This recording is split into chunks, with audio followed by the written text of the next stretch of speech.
Olá pessoal, eu sou Noé, do canal Descobrindo o Homem, e estou aqui com vocês com um novo vídeo. Ainda dentro do assunto envelhecimento, eu vou abordar dois temas: o idoso frágil e quedas. Vamos lá?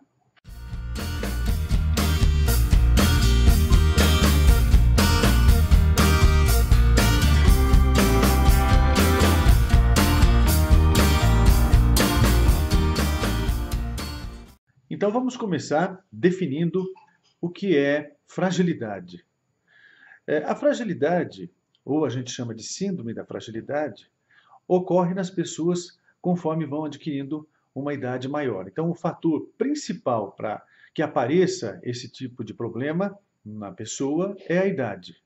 As pessoas com idade superior a 80 anos são mais vulneráveis do que as que têm idade inferior aos 80 anos. Entretanto, as que têm idade inferior também podem sofrer da fragilidade ou da síndrome da fragilidade quando internadas há um longo tempo por algumas infecções, como por exemplo pneumonia, ou quando fazendo tratamento de doenças crônicas, como doenças do coração, como doenças renais, ou doenças hepáticas, ou diabetes de difícil controle, pode levar as pessoas, mesmo com idade menos avançada, a desenvolver o síndrome da fragilidade.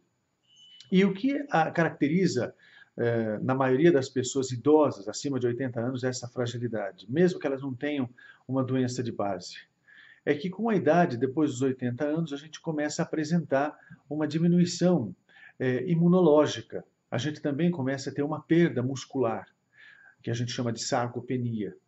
A gente também começa a ter um aumento dos processos inflamatórios no nosso corpo, como problemas reumáticos, problemas respiratórios, um quadro gripal ou uma infecção comum que a gente poderia superar rapidamente nos idosos se torna um pouco mais crônicos ou pode durar um tempo maior e com isso reduzir a imunidade dessas pessoas, caracterizando aquilo que chamamos de síndrome da fragilidade.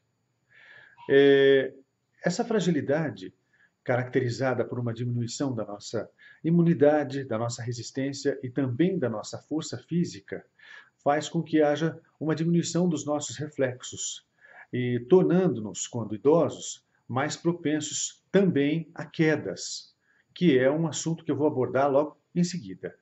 Se você quiser fazer um pequeno teste no idoso com o qual você convive ou em algum idoso que você conheça para ver se ele apresenta já aquilo que chamamos de síndrome da fragilidade, existe um critério de fragilidade de Fried, que tem 5 itens que devem ser avaliados. Vamos falar desses itens e depois explicar como é que faz a avaliação. O primeiro item é a diminuição da atividade física. Então, a pessoa começa a ter menos disponibilidade a fazer qualquer tipo de atividade física. O segundo item é a diminuição da força de preensão palmar, a força da pessoa em apertar ou ter força na hora que ela utiliza as mãos. O terceiro item é uma exaustão. A pessoa se sente cansada fazendo pequenas atividades, coisas que no cotidiano a gente faz sem nem perceber, causam um certo cansaço nessa pessoa. O quarto item é a diminuição na velocidade da marcha. A pessoa começa a ficar lenta quando ela anda. Ela não anda mais com a mesma destreza nem com a mesma velocidade. E o quinto item se caracteriza pela perda de peso, pela perda de peso não intencional. Importante considerar que, eventualmente, a gente pode perder peso sem que isso signifique uma patologia. Mas no idoso, quando começa a ocorrer uma perda de peso, sem que ele tenha mudado hábitos alimentares, então isso caracteriza um agravo nesse processo de diminuição da resistência. Como a gente interpreta, então, esses critérios? Esse critério que é o critério de Fried. Se o idoso apresentar 3 dessas coisas que eu falei para vocês anteriormente, já está caracterizado, estar apresentando a síndrome da fragilidade. Se ele apresentar 2 dessas coisas, então ele é uma pessoa pré-frágil. Aí a gente pode tentar tomar algumas medidas para retardar o aparecimento dessa fragilidade. Esse critério é interessante, mas ele não é assim considerado absoluto ou definitivo. Claro que existem variações onde as pessoas possam eventualmente e temporariamente se encontrar enquadrados em algumas dessas possibilidades, sem necessariamente estar sofrendo da síndrome da fragilidade. E em relação à prevenção e ao tratamento, como é que a gente atua? Se você percebe que o idoso chegou nesse estágio, é importante procurar o auxílio médico. E o que a gente pode fazer? Introduzir na vida desse idoso, dentro da medida do possível, atividade física. É preponderante recuperar um pouco da força muscular e equilíbrio dessas pessoas. Inclusive, doenças do labirinto melhoram bastante quando se começa a introduzir atividades físicas nas pessoas que vêm apresentando esse quadro de tontura. Outra coisa é acertar a alimentação, o horário de alimentação dessas pessoas. É suplementar a alimentação dessas pessoas com vitaminas e proteínas, que isso é feito através de orientação médica e da nutrição. Fazer a dosagem de certos hormônios que também decaem com o envelhecimento e fazer reposições hormonais. E melhorar a qualidade de vida de um modo geral, inclusive sociabilizando essas pessoas. De que modo? Algumas pessoas vão também apresentando com o envelhecimento a perda auditiva. E o ideal é que quando essa perda auditiva se torna intensa o suficiente para dificultar a relação social, é tentar ajudar essas pessoas com aparelhos auditivos que reintroduzam essas pessoas à sociedade, que elas possam participar de conversas, enfim, reativar o seu intelecto, evitando que haja progresso na sua fragilidade, inclusive por depressão e outras sensações desagradáveis que vai fazendo a pessoa ter a sensação de que foi excluída do seu ambiente social. E é claro que quando essa pessoa apresenta doença de base, necessita do tratamento adequado para essas doenças. Doenças infecciosas, doenças respiratórias, bronquite, por exemplo, reumatismos, devem ser tratados para que essas pessoas melhorem a sua qualidade de vida e, com isso, também se sociabilizem melhor e diminua essa fragilidade que apresenta decorrente dessa diminuição de atividades causadas por essas patologias. Agora vamos falar um pouco das quedas. Vamos definir queda. Queda é quando existe um deslocamento súbito da pessoa de uma altura para uma altura inferior em que ela se encontra. Então, não necessariamente a pessoa vai sempre cair no chão. Ela pode cair, por exemplo, em cima de um banco. Ela pode cair até em cima da cama, dependendo da posição que ela se encontra. E se a fragilidade física ou muscular for muito grande, trazer algum agravo à saúde dessas pessoas. As quedas são muito comuns nas pessoas com idade superior a 65 anos. Então, é dito que, a partir dessa idade, existe uma maior propensão à pessoa cair. E, então, deve-se tomar um pouco mais de cuidado. No mundo inteiro, 1/3 das pessoas acima de 65 anos tem pelo menos o registro de uma queda. E, geralmente, a pessoa que cai uma vez, ela tem propensão a cair outras vezes. Várias causas podem estar relacionadas à queda. É muito raro que apenas uma causa esteja relacionada. E é importante que a gente saiba a respeito dessas causas para tentar diminuir a possibilidade de queda para os nossos idosos. E eu vou falar alguma coisa a respeito delas agora. Embora esse vídeo esteja direcionado às quedas comuns que acontecem com o envelhecimento, a gente não pode deixar de citar rapidamente que existem quadros importantes e causados por problemas agudos que devem ser diagnosticados e tratados imediatamente.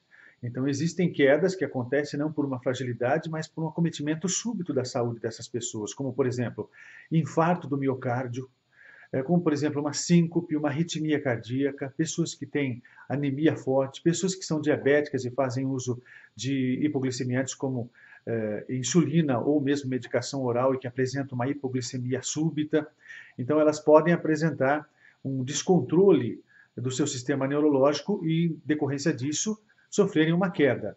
Também AVC, que é o derrame, quando subitamente acontece, pode levar a pessoa a uma queda. O que a gente vai tratar em seguida são os casos comuns ou a visão geral das quedas que vão evoluindo conforme a pessoa vai envelhecendo. Para facilitar o entendimento da causa das quedas, não só para as pessoas comuns que estudam ou se preocupam com isso, mas também para nós médicos, ela foi, de modo geral, dividida em causas intrínsecas e causas extrínsecas, ou seja, em duas causas separadas, mas muitas vezes relacionadas uma com as outras. As causas intrínsecas são relacionadas a doenças e a medicamentos. É mais comum entre as mulheres caem mais do que os homens. Medicamentos são medicamentos que eventualmente mexem com o equilíbrio da pessoa, tratamento de doenças do sistema nervoso central, e outros medicamentos que eventualmente possam levar a pessoa a uma tontura ou a uma diminuição da sua percepção ou dos seus reflexos, né? E em relação às doenças, são as doenças que vão evoluindo com o tempo, como diminuição da força física, diminuição dos reflexos, diminuição da visão, que torna a pessoa mais suscetível a se desequilibrar ou mesmo a não perceber alguma coisa no seu caminho e, por isso, cair. Já as causas extrínsecas são aquelas que estão localizadas fora do indivíduo que cai. Então, baixa iluminação, por exemplo, a pessoa andar num local onde ela não enxerga direito o caminho que ela vai ter que passar. Escadas com degraus que não são uniformes, e então a pessoa não calcula, às vezes, a altura de um degrau e ela tropeça. Escadas sem corrimão. Local que não tem uma uniformidade no chão. Por exemplo, a pessoa anda no chão e o chão é muito irregular. Tudo isso propicia a queda dessas pessoas. Ou locais que obrigam essas pessoas a andarem num ritmo, numa velocidade acima daquelas que elas têm a possibilidade física naquele momento. Enfim, tudo aquilo que você observa que tenha sido causa externa, ou que tenha sido causa não por uma deficiência explícita do indivíduo que caiu, mas porque o meio ambiente não propiciou a segurança necessária para manter a caminhada e a marcha dessas pessoas adequadas para a sua idade. Bem, no geral, é isso que a gente tem para falar para vocês sobre a fragilidade que vem com a idade e com isso também os agravos como quedas. É importante a gente fazer uma junção de todas essas informações e perceber que, ligados a ela, existe a necessidade da atenção, a necessidade de que nós tenhamos consideração por essas pessoas que estão passando nesse momento por essa transformação que tem a ver com a natureza e não pode ser, infelizmente, coibida. E entendemos que um dia, se nós vivemos bastante, vamos estar na mesma condição. Então, nós também vamos envelhecer e passar pelas mesmas limitações. E quando você tem o conhecimento daquilo que eu acabo de falar e leva em consideração, é possível, às vezes está nas suas mãos, a possibilidade de melhorar a qualidade de vida dessas pessoas, tornando o seu envelhecimento menos sofrido, dando a essas pessoas a oportunidade de tirar ainda muito prazer da vida, claro que respeitando a limitação física em que elas se encontram, mas mantendo essas pessoas sociabilizadas. E aquelas que ainda têm a sorte de ter um intelecto perfeito, conseguem praticamente ter a percepção e ter todas as alegrias daqueles que são mais jovens. Porque, na verdade, lá no fundo, toda a nossa alegria, toda a nossa realização, ela depende muito mais do nosso estado mental e da forma com que a gente encara a vida do que do nosso estado físico externo.